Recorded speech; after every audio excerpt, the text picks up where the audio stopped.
여러분 안녕하십니까? 유재풍 변호사입니다. 유재풍 변호사의 법률 이야기. 오늘은 민사소송 절차와 관련해서 몇 가지 말씀드리도록 하겠습니다. 첫째로 어디에다가 소송을 제기할 것인가 굉장히 중요한 문제인데요.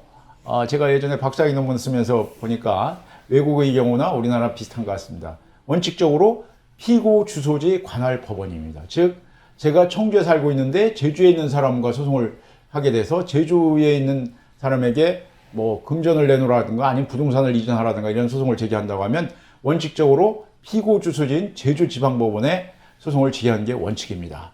그런데 여기에 예외가 있습니다. 즉 우리나라에 이제 지참채무라고 해서 금전직과 관련해서는 채무자가 돈을 지참해 가지고 가서 채권자 주소지에 가서 갚는 것이 우리 민법의 원칙으로 되어 있어서 금전 소송의 경우에는 채권자 주소지, 즉 원고 주소지 관할법원에 소송을 제기할 수가 있습니다. 부동산에 관련된 거는 부동산 수재지를 관할하는 법원에도 제기를 할 수가 있습니다. 원칙은 민사소송 원칙은 피고 주소지 관할법원이지만 이렇게 금전소송 예외, 또 부동산 소송 예외, 기타 뭐 다른 예외도 있습니다만 중요한 것들이 있다는 것을 알아두시면 좋을 것 같습니다. 두 번째로 우리나라 3심제도잖아요. 그러면 어디에다 제기해야 될까요? 기본적으로 1심은 지방법원이죠. 2심은 고등법원, 3심은 대법원이 맞습니다. 그런데 여러분, 1심은 지방법원이나 지원에 이제 소송을 제기하는 것이 되겠습니다만, 2심은 반드시 고등법원으로 가지 않습니다. 왜냐하면 우리나라 법이 1심 재판에서 단독 판사가 재판한 그런 사건인 경우에는 2심, 즉 항소심은 지방법원 본원 합의부로 가게 되어 있습니다. 즉 단독 판사는 어떤 범위로 재판하냐면 소송물 가액이 5억 원, 5억 원까지는 단독 판사가 재판을 하거든요. 그래서 5억 원을 초과하면 이제 합의부에서 재판을 하게 돼 있고요. 그래서 1심이 단독 판사에 의해서 재판된 그런 경우에는 2심은 지방법원 본원 합의부로 가는 거다. 그리고 1심이 합의부에서 재판하게 된 경우에는 항소심인 2심은 그때 비로소 고등법원으로 가게 되어 있습니다. 그리고 3심은 어디까지나 대법원입니다. 3심은 뭐 2심을 지방법원 본원 합의부에서 했다 하더라도 3심은 대법원으로 간다. 이렇게 알고 계시면 좋겠는데요. 이제 중요한 것은 1심과 2심은 사실심이라고 해가지고 그때까지 주장과 증거를 다 내야 됩니다. 즉 대법원에 가서 새로운 증거가 발견됐다 이렇게 하면서 새로운 증거를 제출하겠다 이런 분들이 가끔 있는데요. 이것은 법으로 금지되어 있습니다. 대법원은 법률심이라고 해서 새로운 주장이나 새로운 증거를 낼 수가 없습니다. 단지 1, 2심 재판이 법대로 되었는지를 판단해 보는 법률심이기 때문입니다. 그래서 여러분 잊지 마셔야 될 것이 모든 민사재판에 있어서 주장과 입증은 1심, 2심까지만 할 수 있다는 것. 이것을 반드시 알고 계셔야 되겠습니다. 이제 세 번째로는 주장책임과 입증책임이라는 것인데요. 기본적으로 소송을 제기한 사람, 즉 원고는 어떤 주장책임과 입증책임이 있습니다. 즉 주장책임이라는 것은 먼저 청구 취지, 즉 자기가 어떤 판결을 원하는지를 주장을 해야 되거든요. 이를테면 금전소송에서 대여금 소송이다. 그러면 피고는 원고에게 1억 원을 지급하라. 이게 바로 청구 취지라는 겁니다. 우리가 간혹 얘기할 때도 청구 취지가 뭐요? 뭐 이런 식으로 농담을 하기도 하는데 원하는 게 뭔지 이거를 청구 취지라는 항목에 적도록 되어 있습니다. 그 다음에 이제 청구 원인이 있는데요.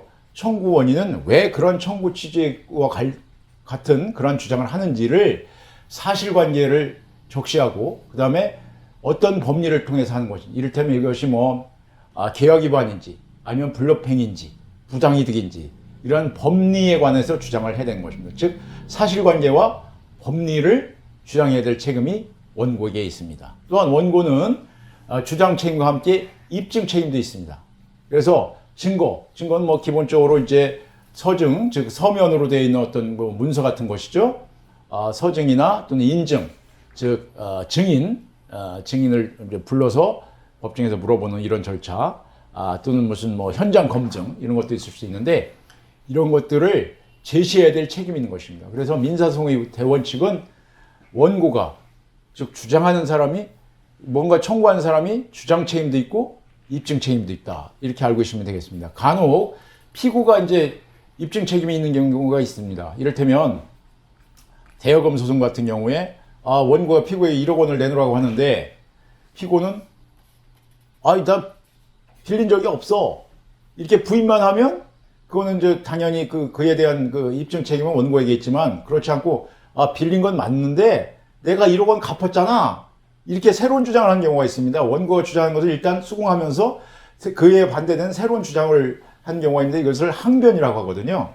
그런 경우에는 새로운 주장을 원고의 주장과 배치되는 새로운 주장을 하는 경우 즉 항변의 경우에는 그런 항변을 제기한 피고가 입증을 해야 될 그런 책임이 있습니다. 그래서 이러한 주장 책임과 입증 책임 여러분이 잘 알고 계셔야 소송을 효과적으로 진행할 수가 있다는 것을 말씀드리고 싶습니다.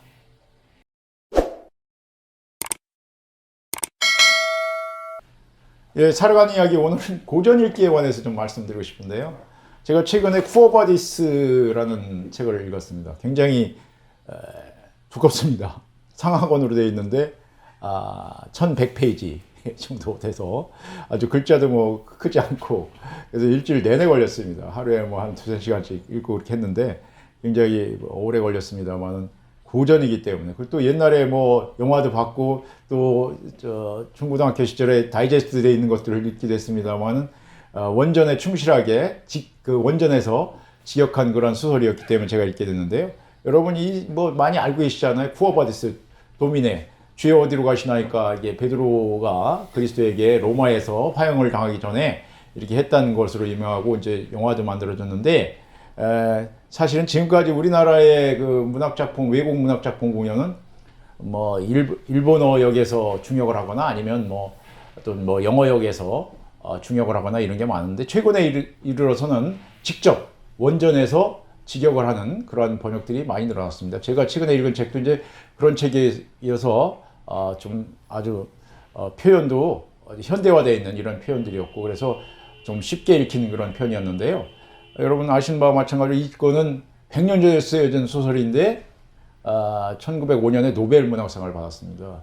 여러분 이 책의 저자가 무슨 이태리 사람이 아닙니다. 로마의 이야기라고 해서 이태리 사람이 아니고 폴란드 사람이더라고요.